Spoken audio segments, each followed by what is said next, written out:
already tells you that the people that are in charge of the day-to-day running of the affairs in the health docket are definitely not doing what they're supposed to do. Yes, sir. But I think for me, this crisis reminds me of, the saying that I will not necessarily listen to what you tell me. I will look at action on the ground to be able to tell whether the things you're saying, you mean them or you don't mean them.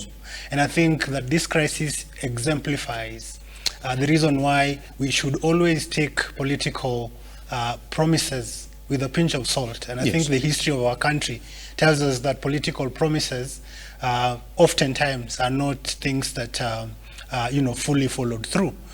We're talking about launching a very quote unquote revolutionary social health insurance scheme in Kenya.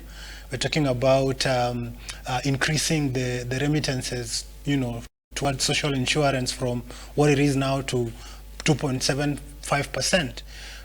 Even if we were to do that, what benefit will it be to us Kenyans if the very critical personnel within the health sector are not able to do the work that they should do?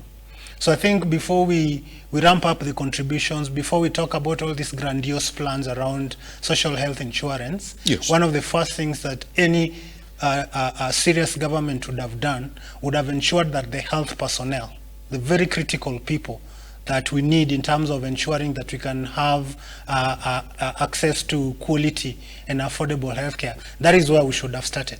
So before becoming, starting to think so big about what we can do, let's go back and first of all take care of the issues around the doctors and the people that work in the hospitals, because without them then all of these things that we're trying to do will be not useful to us. Because if you go to hospital and you can't be treated or be looked after by a doctor, then of what purpose is a health insurance scheme for you? If you go to